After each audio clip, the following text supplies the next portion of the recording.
What's up, CUT Collective? It's Rev Sheree here with another Sunday Sermon Rewind. The Rewind is the official podcast for Christ Universal Temple, where we take a look back on Sunday lessons, we look back on events, and we talk about them, we unpack them, we discover the deeper meanings within these amazing lessons. And so what we're going to do today is a literal Sunday Sermon Rewind. In the hot seat today is Reverend Gaylon McDowell, and we are in a series called Mind Plus Grind. And his title is You Are More Than Enough. He's working with chapter 6 out of the text, Mind Plus Grind, a thinker's practical guide to spirituality, written by, I was about to say Reverend Gavin Jackson. One of these days soon, he just proclaimed, Gavin Jackson, Esquire, who wrote this powerful text that talks about spirituality in the world of business and in the world of just honestly in living, because sometimes we take our spirituality and we kind of reserve it for sacred occasions, for going to church, for when we're dealing with churchy things. But your spirituality is to guide you and direct you and to prosper you and to in all the ways that you go. So we're going to dive into that today. You Are More Than Enough is the title of the lesson and the chapter that we're focused on.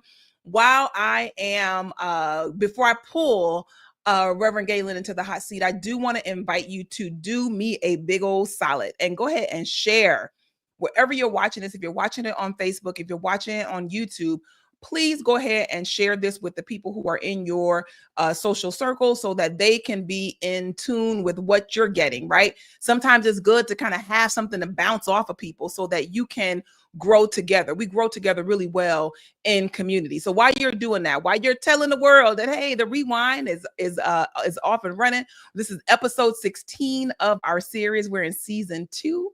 Very proud of the work that we've been doing here, supporting you. And I want you to know that this is an extension of the CUT Collective, our worldwide online ministry. And what we are committed to doing is ensuring that you feel the hug and the love and cared for and nurtured as just like the people who walk through the doors. So that's what my job is, right? I'm still stepping up to the job. I'm still getting better and better and gooder.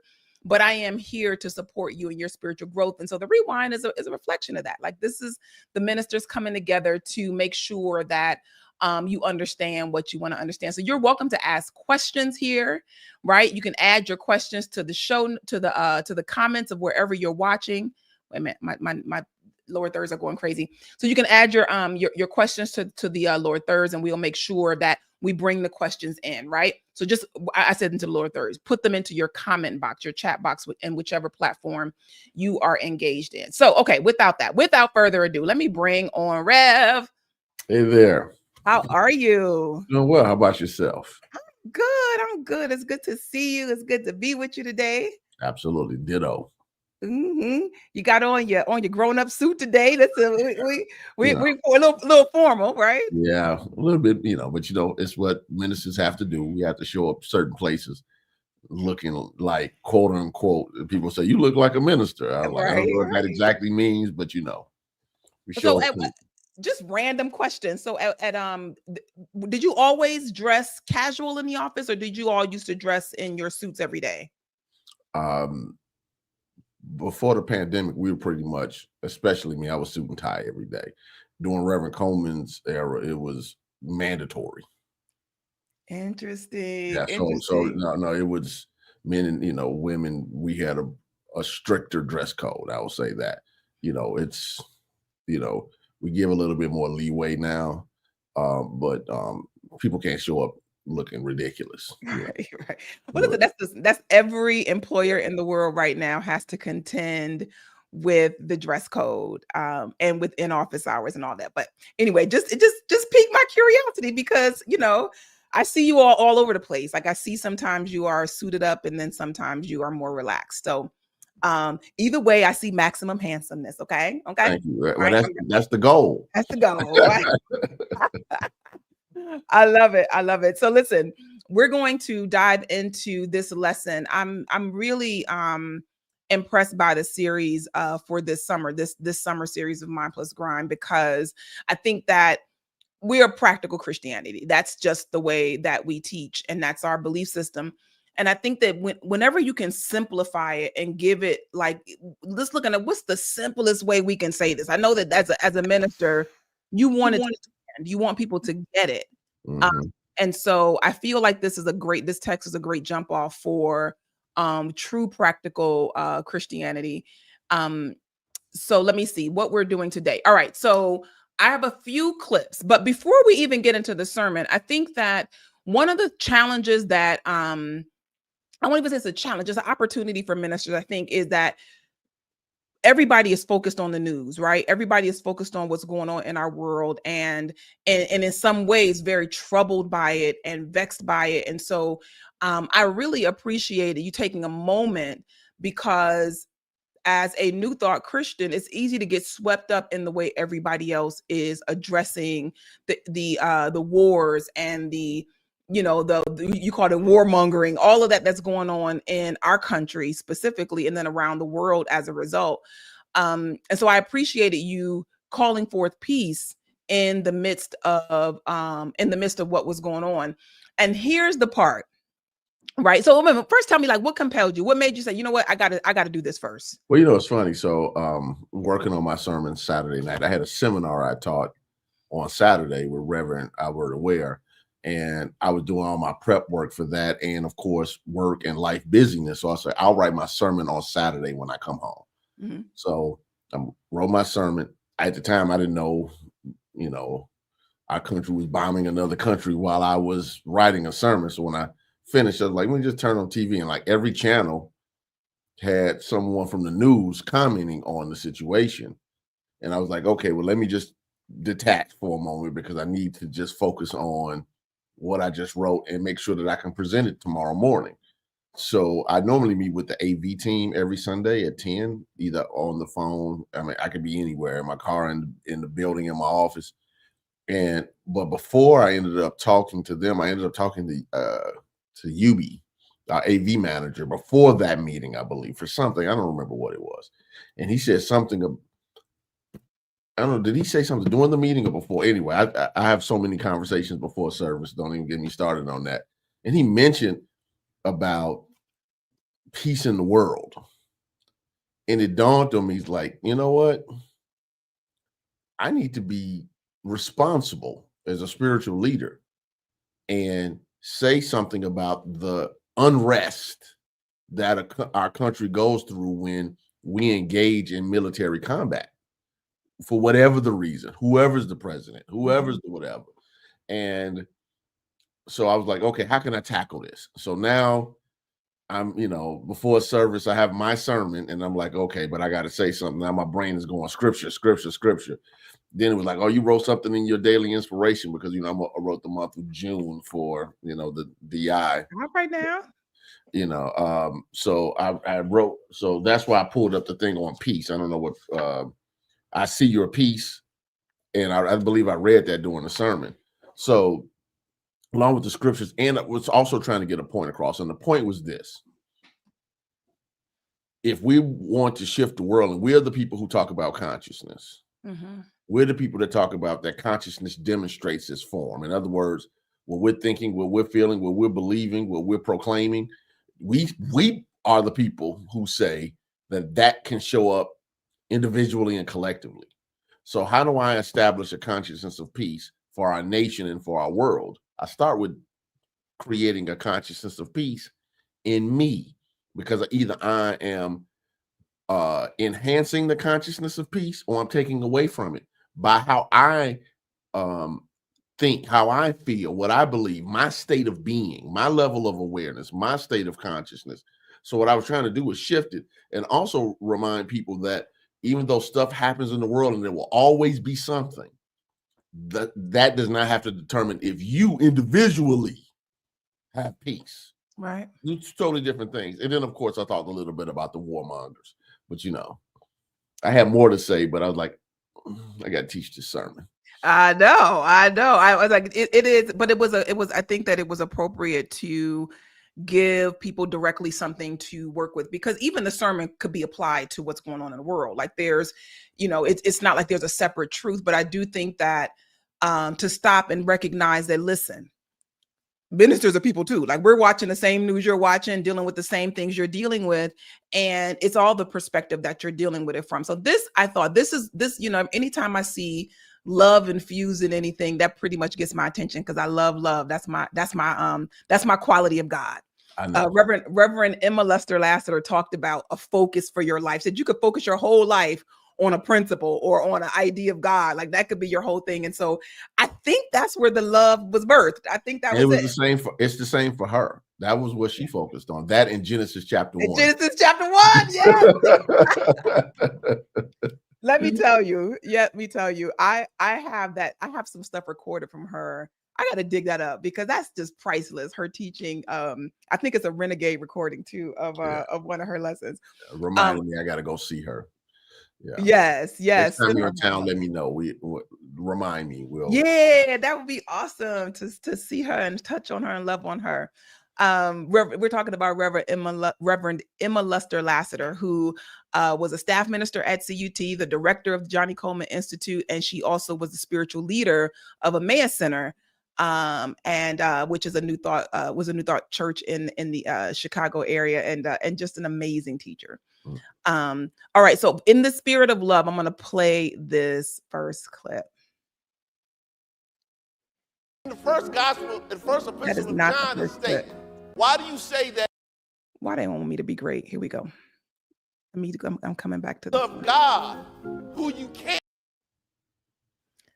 Won't let me be great. Here we go again. And not love your brother and sister who you can see.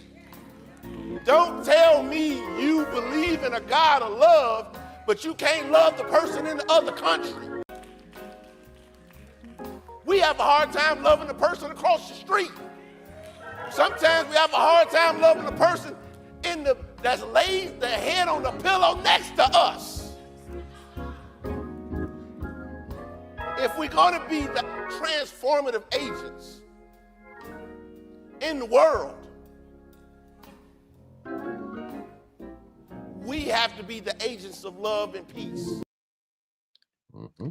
So I thought that I couldn't let that one slip by because, I think that's also like you could just pass the plate like after that. Like that's truly what it is, because I know that the question comes up of what can I do? Miko said, thank you for talking about the current events at the beginning of the sermon. Like she needed that. And it's because a lot of people want to know, what can I do? Mm-hmm. And I like the first thing that you can do is check yourself. Right? Because immediately we take sides when we hear of it could be our nature to take sides, right? So I want to come on the side of what's right or what's wrong. And what I got out of what you said was, come on, check yourself and where are you in love, right? Mm-hmm. Because that is truly what transforms. And I think that is, to me, then you can know what to do. But when you first start off divided, it's going to dictate your results. So I love that you, one, talked about my favorite principle, but also, gave us something to do first. What can you do first? Right. That's part of it. So yet again, center yourself first in truth. Then look at how you can be an agent of change with your action and your vibration. All right. Because if you have peace and people around you have chaotic energy, you can be the space that allows them to calm down. But if you're interacting into that mob mentality of worry, fear, and anxiety, you're not only harming yourself, you're literally harming your mental health and your physical health, because that worry, that stress, etc., it will show up somewhere in the body. It will show up in your life, world, and affairs. It can show up in your relationships. It shows up because if it's going on in your mind, it's going to show up in your life. So I'm just trying to help people. First of all, get yourself together. Then you can help create the world we want to see based upon love, based upon peace. Because the people who start these wars and these military conquests and a whole bunch of things, it's always something to talk about in the world because it's always happening. We have to remember that these are individuals who, before they can declare war out there, war is already on the inside. So we're saying that if love is on the inside as a dominant way of being, then love can be a way of being on the outside in their actions and in their governance. And I think that it's also in our and our actions, right? So the, Miko, I know what I got out of it, right? What I got out of that right there. I always toy with what's mine to do when I hear stuff like that. I know it's to hold the space for peace, but it's like, is there anything like what else? Like what else is there for me to do? And I think that when you begin with that and with the desire of, I want to be an agent of change, I want to be an agent of transformation, that question, that intention will begin to guide and direct you. So I appreciated that. Because that is really what the mind and grind is too. It's putting the two together. The mindset of a spiritual being with the action of what we do in this life, in our life, world, and affairs. So, so yeah, that was, I thought, I mean, like I said, it may have been that wasn't part of the original plan, but I think that it was definitely a divine plan. It worked together really well. Once I shifted, God gave me too much. Well, now I got to get to this sermon now, God, so gave me the sermon too. I remember when I first started preaching that I would be on one side or the other, where it was like I had 6 sermons in one, or it was like, oh God, this is like a 5-minute lesson, like one or the other. And it takes time to get there. It takes time to get there. So you said that just in the space of moving from this, what's going on in the world at large, to now looking at what's going on in our inner world. This idea about what challenges you. I'm going to play it. I'll play it and then I'll talk some more about it. We'll talk about it. Okay. I'm going to do it the old-fashioned way because this thing didn't want me to be great. Sometimes the calling is in alignment with your occupation. Sometimes it's not. Why should that stop your calling? So when you're where you're supposed to be, doing what you're supposed to be doing, there's power. However, you should always know why you are wherever you are, doing what you're doing. You ever looked up and you were in a situation like, why am I here with these people? See, that's a real powerful introspective question. Okay. So that wasn't the clip I planned to play, but that was perfect. So this question I have, this is my question. Listen, y'all know y'all can add your questions into the chat. You started talking about purpose, right? Because there's tying into the story of Jesus feeding the 5,000. And I always think about, like, I'm always impressed when I find someone who is giving me a perspective I hadn't thought about at these stories. And so this perspective that was interesting and that spoke to me was about Jesus being on purpose, and that in your purpose, there is power.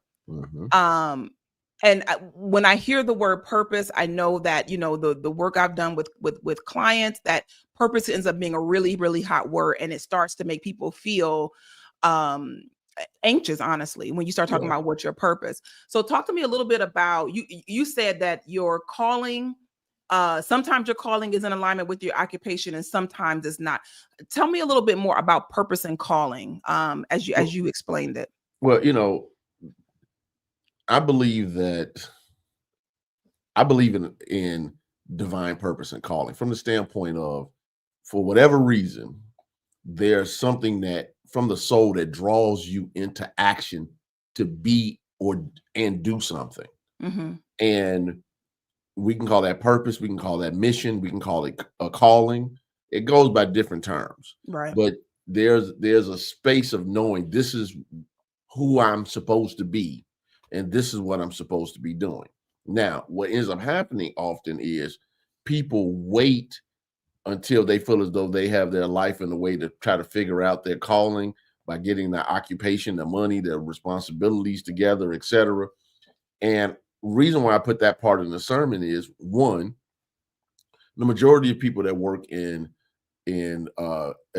religious professionals, clergy, the majority of them are bivocational. Just because, I've had the blessing of being a person who's worked at church for the last 24 years. That is not the case for most people. And I don't want people to think that because they have a calling to do something. I'm not just talking about a minister or clergy. I'm talking about whatever you think that thing is. I'm saying you can be who you choose to be, and you can take the actions that you need to take, even while you're doing other things, even if your occupation is something else. That does not mean that your mission or your calling has to stop.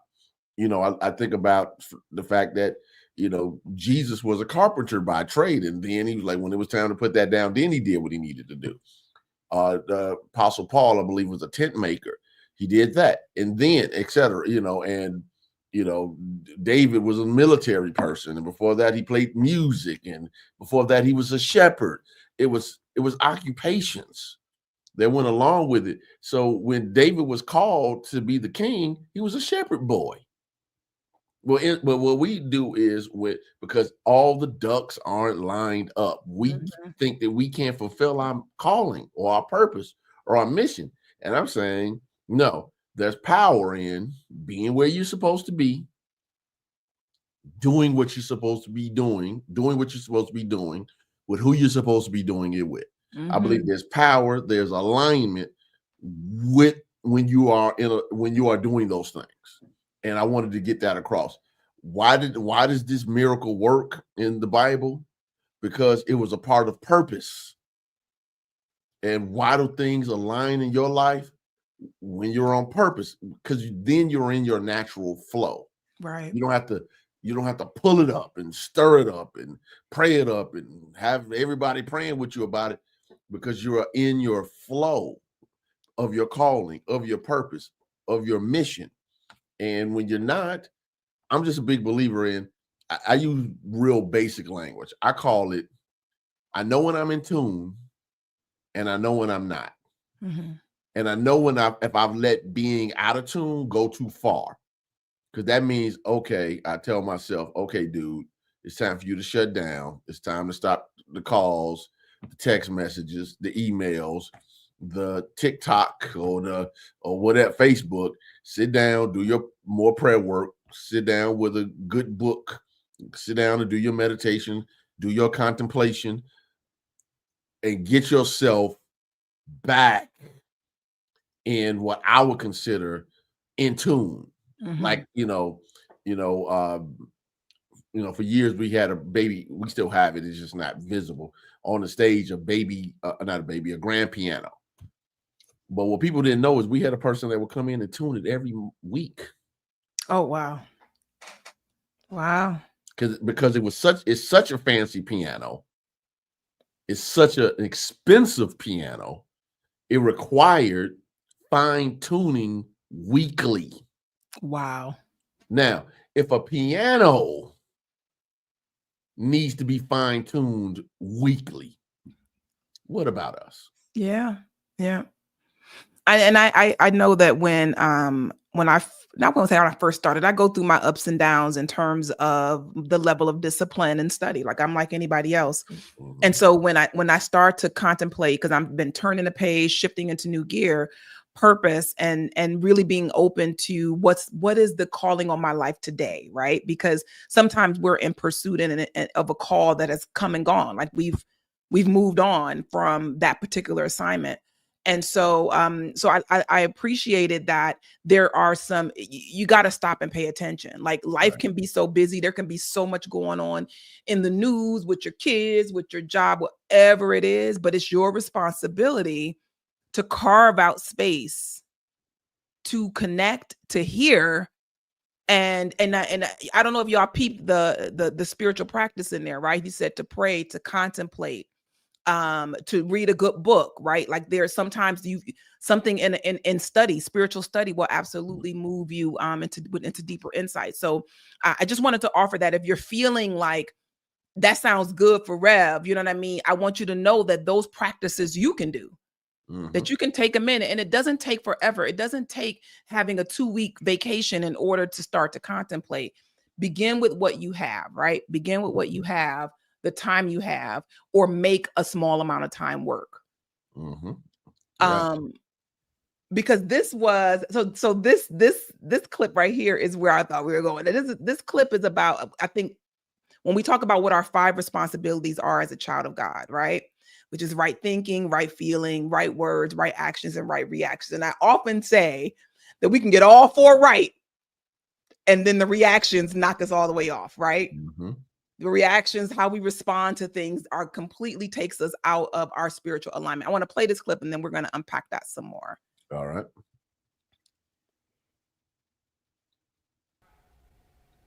When you must deal with the inevitable challenges and growth opportunities that arise in your business and jobs, which version of you deals with the breakdown? Is it the spiritually aware you that knows God always has an answer? That God is the source of your supply? That God, as peace, love, divine order, and grace are your everyday standards? Or is it the version of you that goes along with the crowd and panics, worries, and fears because you don't feel equipped to meet the moment? So I was really, really impressed by this one. I think that the which version of me has been a question I've been asking myself. What version of me is dealing with this right now? What version of me is watching the news? Which version of me is looking at the way I'm going to spend my time today? Yeah. The thing about it is we often don't think about that we wear many hats.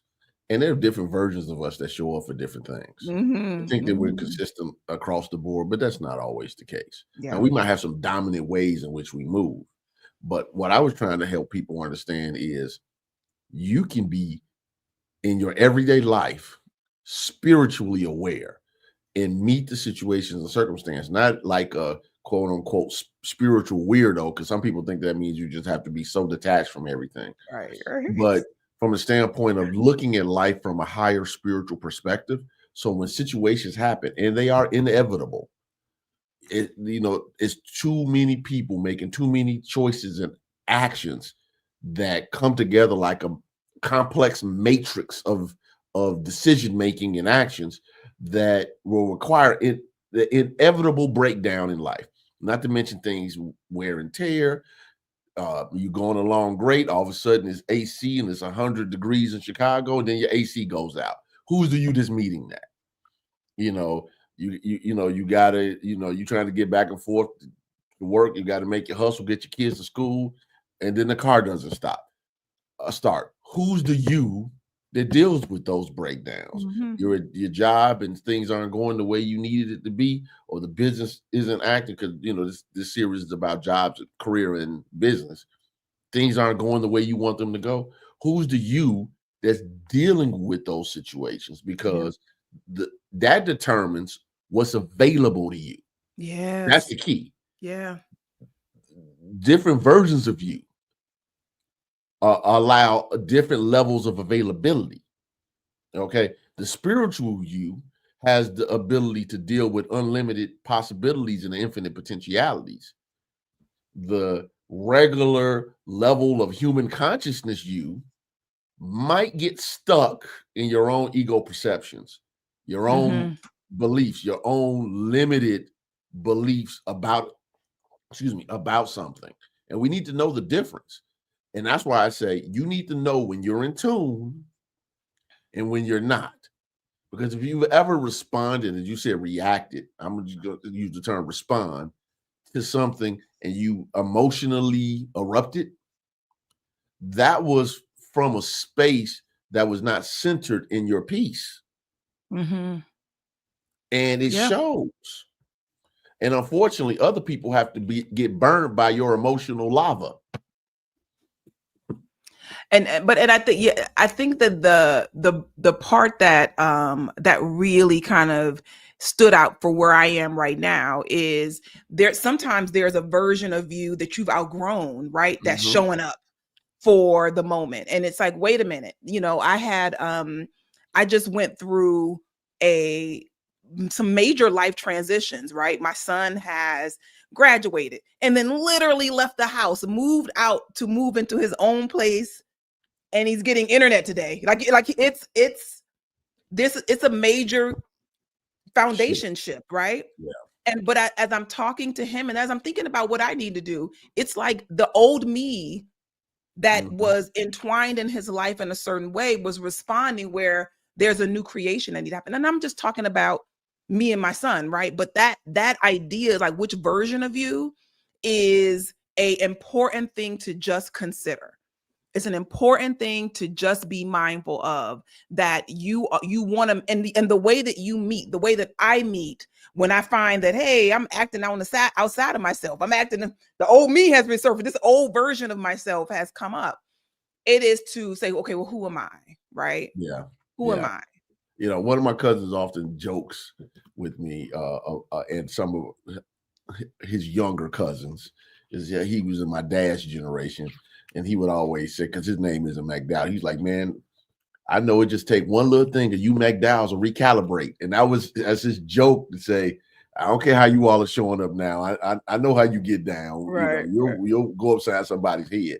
And it's a good joke, but it's a reminder that old versions of you might be inadequate for what is necessary and needed now. Absolutely. And if you show up as a version of you that is not equipped to handle the situations that you're in, you can end up in a real serious problem. I think this is what happens often when people are in relationships, marriage, long-term relationships, and they don't adapt to the newer versions of each other. Yeah. You know, being a man at 20 is different than being a man at 35. Being a man at 35 is much different than being a man at 50, and so on and so on. And it's the same for ladies. So what version of you is showing up in this experience? Me and my buddies, we used to joke about it. We used to joke when we used to show up back in our quote unquote party days about the old man at the club.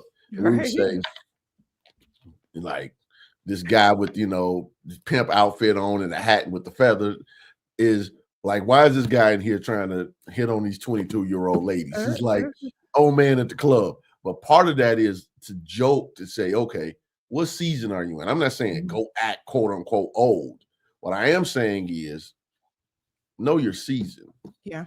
Which I talked about later in another context. I want to go to this identity thing, this identity part again, that is like, who are you? Who's meeting the moment right now when you are looking at, and this is something that is happening all the time, but especially at the points when we are meeting something that feels big, right? When something's going on that feels big, that's a perfect opportunity to stop and say, who's meeting this moment? And so this, I think this is an important reminder around identity as well. Let me play the fourth clip.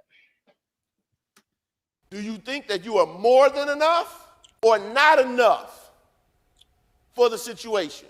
Repeat after me. I have experiences. I am not my experiences. I'm always bigger than my experiences.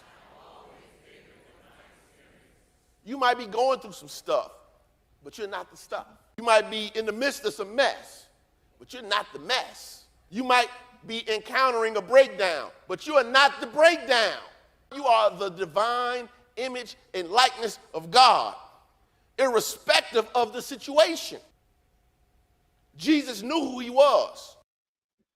So this is the key, right? This is the key right here. You dropped 3. I'm gonna give you my favorite. My favorite one was at the end, which is Jesus knew who he was. And I think that that's an important thing to think about when we look at the miracles, when we look at the healings, that he started knowing who he was. And I like to say, let's be like Jesus.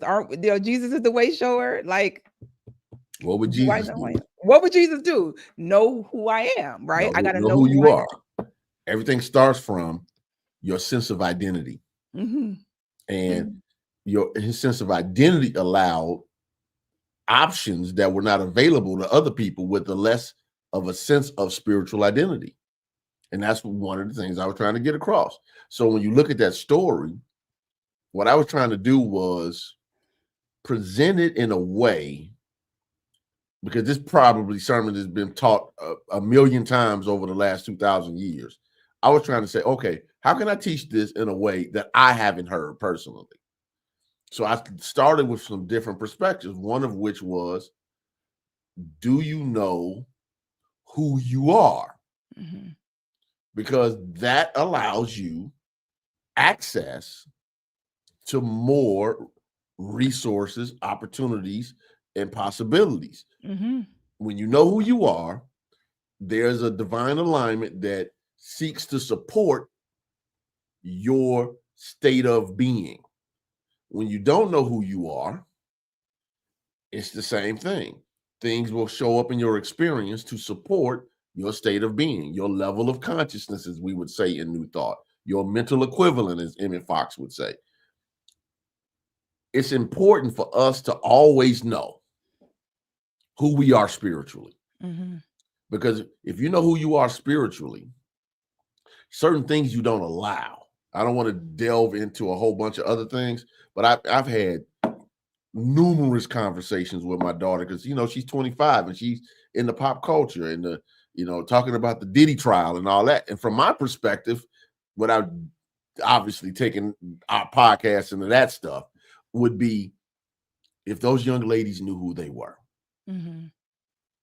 Mm-hmm. Because you don't allow anybody No. to influence you to devalue yourself. Now we can play the conversation about, you know, criminality and all of that. I'll leave that to the courts. Yeah. I'm talking strictly as a metaphysician right now. For those who are out there who might have gone through abuse and things of that nature, I'm not devaluing anybody's pain or experience. What I am saying is that consciousness still determines experience. Yeah. Yeah. Yeah. It's not easy to chew on that sometimes. Mm-hmm. You know, that there is anytime make it personal. Anytime I found myself in a precarious position, there was a desperate thought behind it. There was a feeling of lack in some way behind it. And me doing that thing, me putting myself in that position was in response to my lack mentality, right? I can look at myself and say that as a true student, as someone who's aware of themselves. And so I understand that perspective. Now, that doesn't say I deserved any of, you know, the quote unquote deserve, or no, I deserve the best, right? But I made some choices based on how I saw myself. Mm-hmm. And that first thing about Jesus knowing who he is very important. I was watching so the story, I don't know if we've really just kind of identified the story, but the story that is the heart of this lesson is Jesus feeding the 5,000, right? And it's recorded in all 4 of the Gospels. And I laugh at this story because there's a part of it that's like, oh, this happens all the time. Anybody who's ever had to cook a meal, had to make that meal stretch, right, knows about multiplying the fishes and the loaves. And I was watching a TV show, and it's set in the 50s, and it's like a white American family. And so the husband brings home a coworker, and she had made 2 steaks. And so she had to make it work, right? And so what she did is basically gave the coworker, gave his boss the other steak, and she was just sitting there eating on a salad. Mm-hmm. You talked about when you know who you are, right? You problem solve from that perspective. And I when I saw this, I laughed, talking, please, I would have chopped that steak up. We would have all had steak. Now let's trust and believe. We would have all had steak. It just might have looked a little different. And but that part about how you look at your life, do you know who you are, and that you are not your experiences? And if you're not your experiences, and you keep digging and find that you're something greater, then how do you look at that challenge that you had? Shamika says consciousness determines experience. I like it. So Gavin gave a couple of points in the book, and you spotlighted them in the sermon about what was inspired out of the lesson of not even the lesson, the miracle of Jesus expanding 5 fishes and loaves to feed 5,000 people, right? Mm-hmm. Not just spreading a dinner for 2 into 3, but literally like the multitudes were supplied. And there were 3 steps. It was to sit down, what do you have, and to give thanks. Right. Yeah. Sit down, what do you have, and to give thanks. And each of them can preach on their own. Each of those 3 steps are a lot, because calming your mind is depending on how practiced you are, that can be the biggest feat, which is just to calm yourself down. We get anxious, we get emotional, and we get fearful when something appears out of order, or some instance comes up. You talked about all the things that work together for stuff that happen in life, right? Mm-hmm. All the decisions that people are making that come together and may come up as a challenge for you. Right. Sit down and breathe. And you gave some steps. I don't think I caught all your steps, but you said breathe. I don't have them in front of me right now. I know, but okay. You'll hear it. This is most of it, I think. To breathe, to deny that the situation has power over you. Affirm the truth about the situation. Those are the 3 that I caught from just what you do when you're calming. You just do those 3 by itself, it'll change a lot. Breathe is because you got to get your physical body, because your body carries that tension. So just like we talk about the mind can affect the body can affect the mind. You start to breathe and you relax the body, you untie those nerves, and then it allows you to get some clarity, because if your body's going crazy, your mind has to focus on what's happening in your body, because your mind's job is to protect it. So you have to tell yourself, you have to talk to yourself, hey, calm down. Hey, peace, be still. Yeah. Hey, release. I let go, I let God. Breathe. I let go, I let God. Breathe. I let go, I let God. Breathe. How many times you got to do it? I'm not going to let you go until you bless me. As far as what do I have? Now you start looking at your talents, gifts, and abilities. What do you have? What do you have available to you? Resources, relationships. There's so many other variables that go along with that. And then to give thanks is the consciousness of understanding that before it ever shows up, you give thanks for it. Right. All right. You're establishing the consciousness for the thing, because if you can give thanks, legitimately give thanks for what is not present, you can have it in your hand, but you can't have anything in your hand that you can't get in your mind. Yeah. Yeah. This idea of focusing on what you have. Like, I think that's the part that is the most miraculous part of the entire miracle to me, right? It is that in the midst of a very heightened experience, it was going to be violent if these people didn't eat. It was going to be chaos and confusion if these people didn't eat. And in the midst of that, instead of to think about how all of the potential outcomes, it is to focus on what you have. What do we have? Mm-hmm. Right? What do we have? What do you have? And one of the things that I have found, this is again why spiritual community is so important, is that the people who are around you will be sometimes the people that you go to when you're in your most dire experiences. And their consciousness is going to impact the way that you might move out of an emergent situation. So this spiritual community is a place to plug in, where there's someone who will say that God is the source of my supply, that everything is working together for your good, that there has to be a solution because God is the source, right? Like just somebody to give you a different something to think on is an advantage of this community. Go ahead. Yeah, well, I think one of the other things that people don't take into account, and I agree with you 100% about what you said about being in a faith community, is that church and spiritual communities in general are one of the very few places where $1 million CEO could be sitting next to a minimum wage parent of 3, like literally sitting next to them, serving in ministries, in class with each other. You have access to a larger field of talent, a larger pool of talent, relationships, and what's the word I want to use? Information. Mm-hmm. So for instance, like many people, I know people who have made decisions that ended up with them being imprisoned. What I'm aware of is that they went to their circle. So a situation happened. I'm tough on my money ain't looking right and whatever. And if you got drug dealers all around you, what do you think you're gonna look at? Well, Yeah. and what is their solution? If you got people that rob people, if you got people that break into businesses or carjack people, guess what? But if you have people that figure out how to how to create relationships to be able to get jobs and start businesses, people who can mentor you in church, often for free. It's just part of a relationship where you help them and they help you. There are ways, as I can remember Reverend Wells telling a story about being a young man coming here and being around a particular person that was a high-level business person. And it was something that he saw really that really impacted his consciousness. Just going to the person's house while he was hanging out with their son. It was an interesting perspective. We have to take a look at who's around us.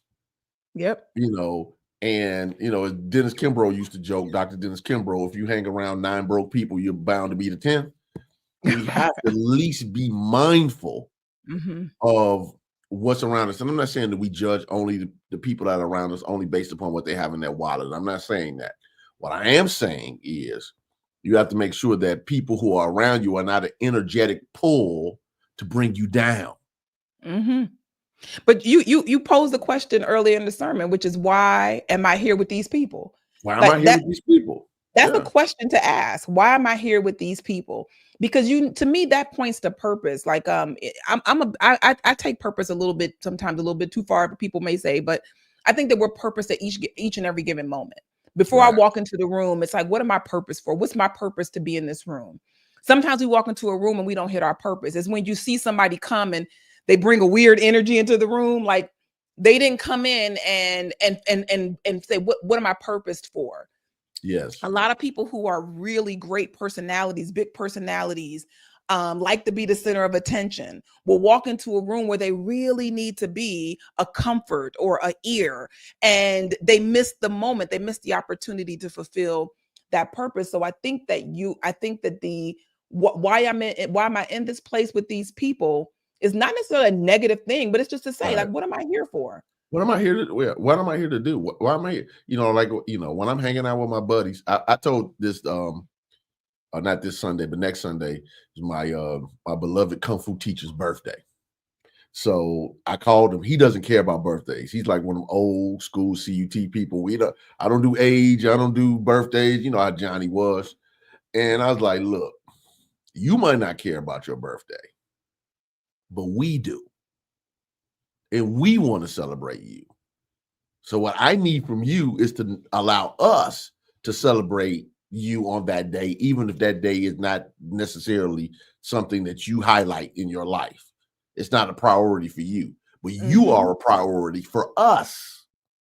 It changes the consciousness of a thing. Yeah. Because here's the thing. I'm a busy person. Why am I taking effort to try to plan something to be with you on your birthday? Because it matters to me, and he matters to me, and he matters to the other people that I'm inviting. It's that point. We got to be present to why we're doing a thing. And just because, and sometimes it takes time to communicate the reason why we're doing a thing, because sometimes until a person and when it dawned on him, he was like, man, I thank you. Because he didn't think about it from that standpoint. Just because it's not a big deal to you, that means it's not a big deal. Yep. And there's a version of him that not celebrating a birthday worked for, right? There's a version, but sometimes we could do it. Well, we need the people around us. We need to be on the receiving side of the love. Joe in the chat said, I remember when Johnny Coleman saying repetition was important, but once you get it, you get it. I'm grateful I was able to learn at such a young age the power of thought, conscious, and prayer, and the prayer protection. Thank you for sharing that. I think this is why we do what we're doing here today, which is part of that repetition.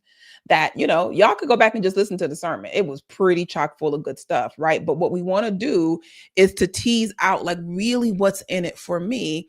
And then here's the thing, that as a minister, and this is the question, I actually have this question written down at every rewind, and I do not ask it every time. It's like, what did you want to say that you either forgot to say, ran out of time to say, or that occurred to you as, oh, I wish I had said that. Because I think those are them golden nuggets. That's a great point. I don't want to stir the pot because I have something I definitely want to say during the peace part, but I don't know if I want to do that. I'll say it. You really want me to say it? I do. I do. Not now. a part You of have the to say it sermon. now. Yeah. You have to say it now.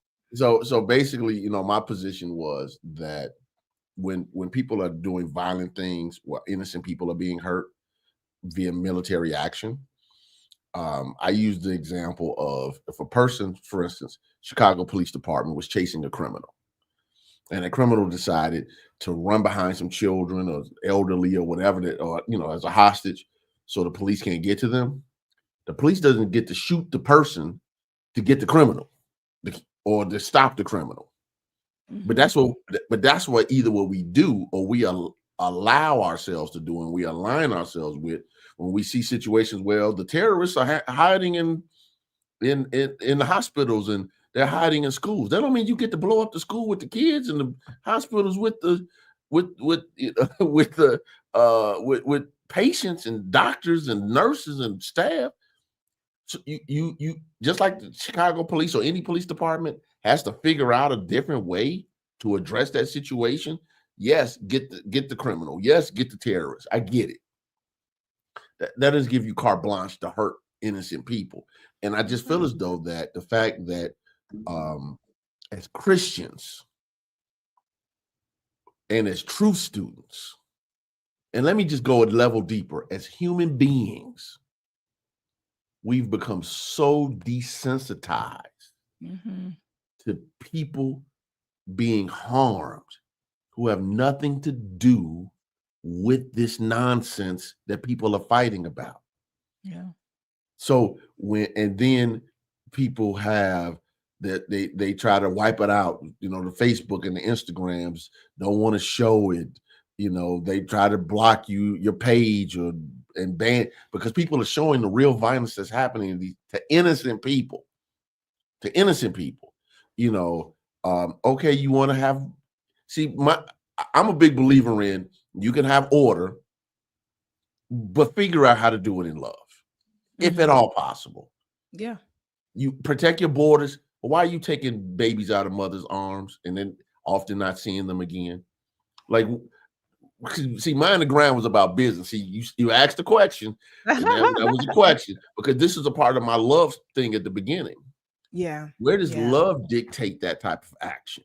Because I'm a big believer that wisdom and love are like going to Popeye's Chicken or KFC. You get the chicken, you always get a biscuit. You should not engage in wisdom without love and love without wisdom. Why? Wisdom without love can sometimes be cold.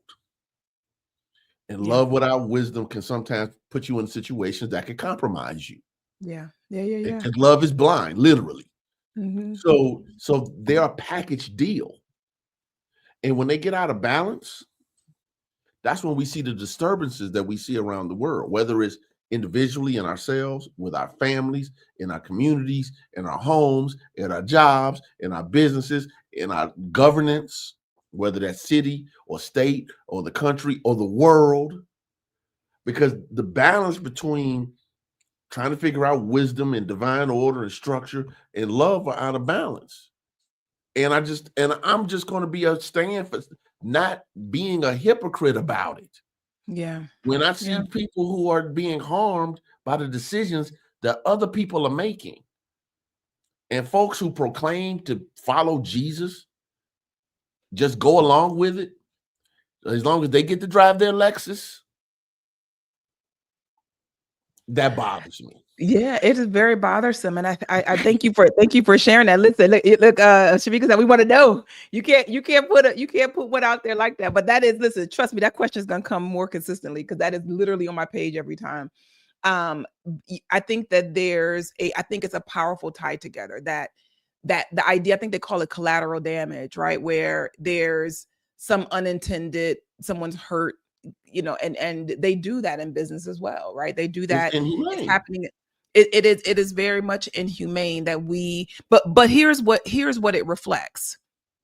It reflects the devaluing of individual souls, right? Like if you really cherish the life of each and every person that is on the planet because you recognize that we are all one, then the way that you address concerns, the way that you address challenges will reflect that idea of oneness. So it's always a love thing. That's why I love love so much. It's always Emmett a love Fox, I can't remember exactly where Emmett Fox wrote it, but he wrote basically when you're doing business with someone, and I would say this also addresses conflict. As a true student, you have to understand that God is on both sides of the table. Now that's Absolutely. difficult when you see somebody as as an opposition or the whatever, but that person that you don't like, even if they're wonderfully denouncing through their actions and behavior that they're a child of God, is still a child of God. So okay. So what do I need to know about God in this situation? Yeah. Yeah. Now, okay, now that's one thing. Now, what do I need to know about me in this situation? Mm-hmm. Then I can get to what do I know about you in this situation? Yeah. And if we can put all of those three things back to truth, we can get rid of most of this silliness that's happening in the world. Yeah. Yep. Now you got me I talking say that, about and if you had real stuff instead of the no, I say listen, because I think that there's just this one truth. We all are dealing with that. We take this one truth and we apply it, right? So I think that the application of it works across the board. And as we're looking at, I know that as I'm looking at companies that are getting ready to start layoffs and all that, and you think about the why of it, right? Why are we shifting people around or displacing people in their jobs? And it is, some of that is just the collateral damage. It's like we're trying to get to a certain level of profit and we're willing to sacrifice everything for the sake of that, versus looking at it to say, you know what, we're doing pretty well as a company, right?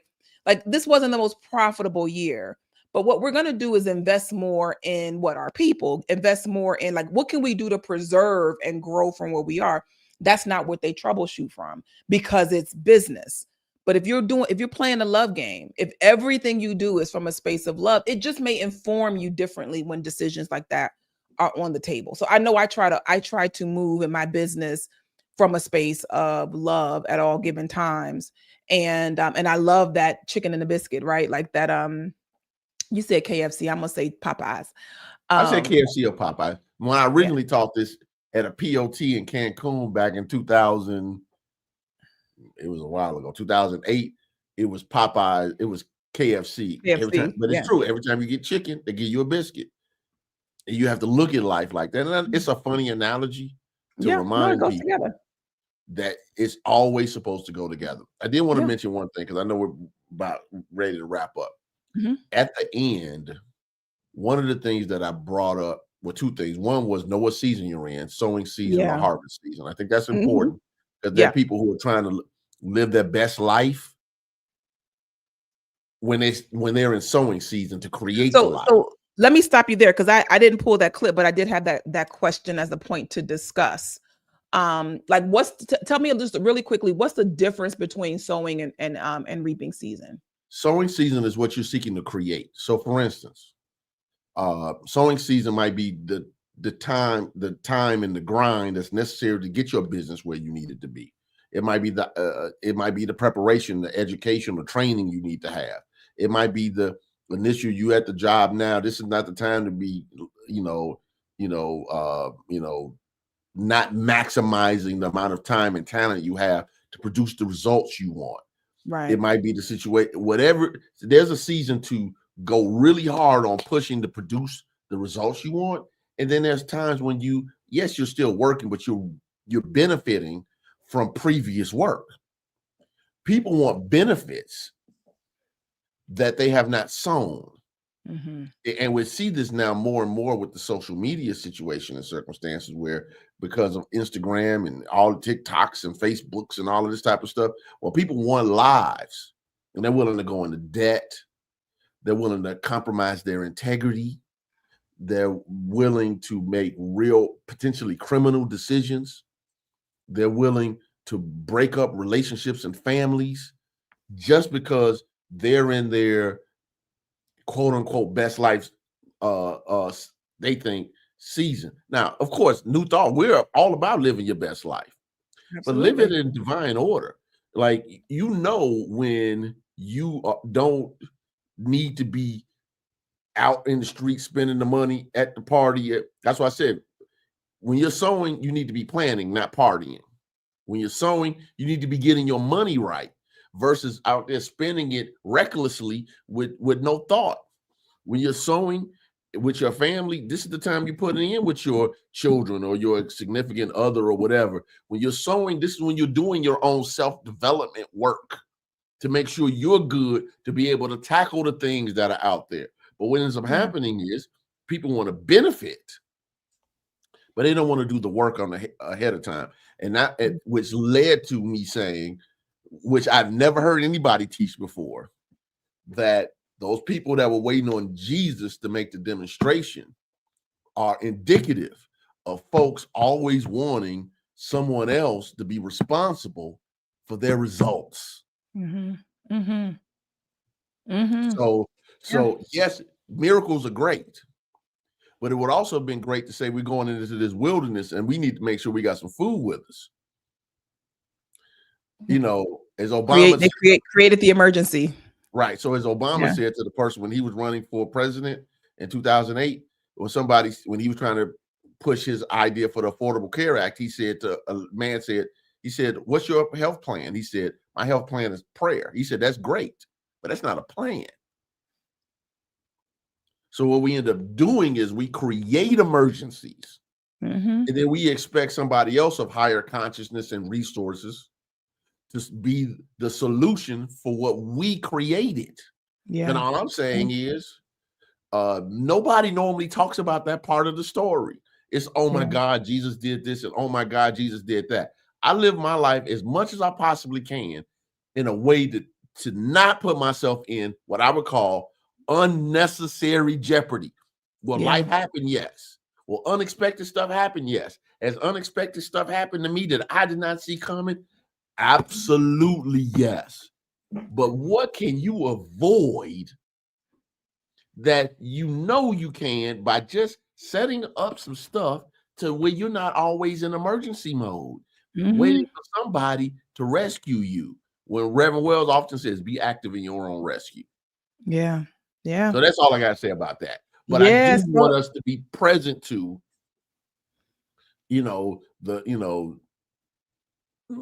folks that, asking for help, but they're not asking from a prayerful standpoint of what do I need to do? Okay. Because you might be praying, oh my God, Pastor, lay hands on me to heal or pray for me. Great. But you might be hearing in your mind, the Spirit tell you, get up and walk around the block every morning. You don't want to hear that. You want me or Reverend Sheree to lay hands on you.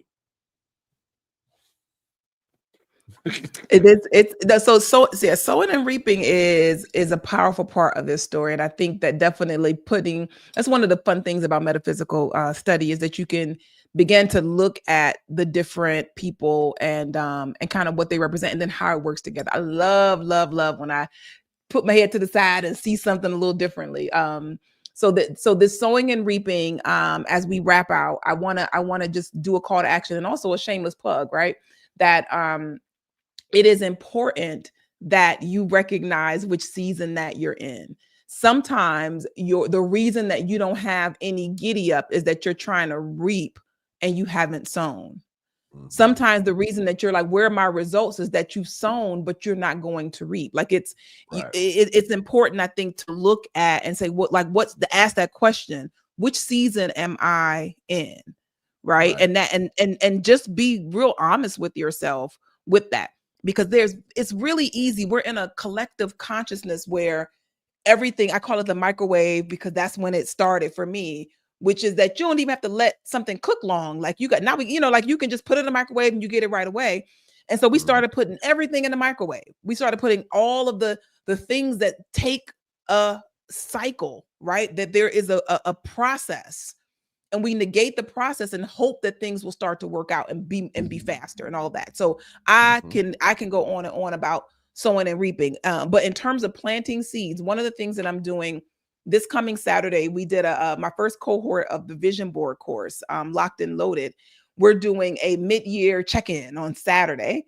So that's just for those who went through the course. I taught vision boarding at my sorority convention this past weekend, and of course, like this is not what I expected. Like, it's not a cut and paste craft project when I work on vision boards with you, but I am going to do another live cohort of it. And so just keep tapped into the Rewind. I will share the link for the wait list for that. I think you can probably find it at ShereeSpeaks.com. But all that to say is that planting seeds is important. And so if you're looking at your year, like, what did I plant? You may not have sown. You may have just skipped that part. And so we want to get back to divine order.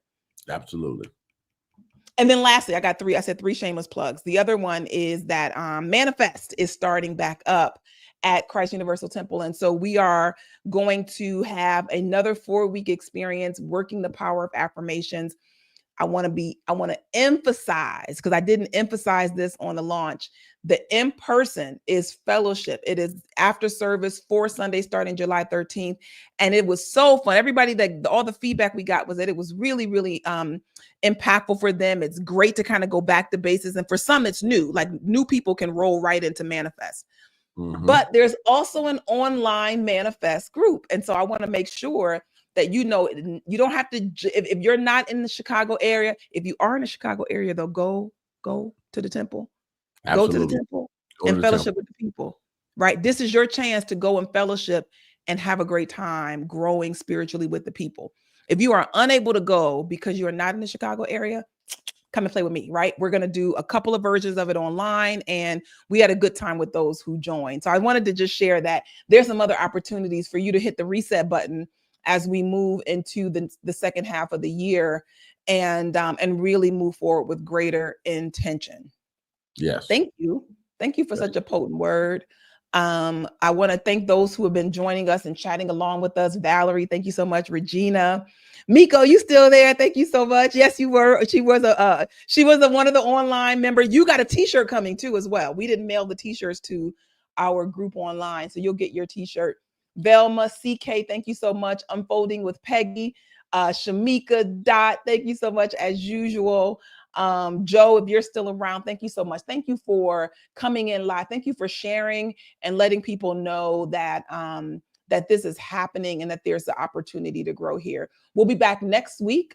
This will be the last in the Mind and Grind series.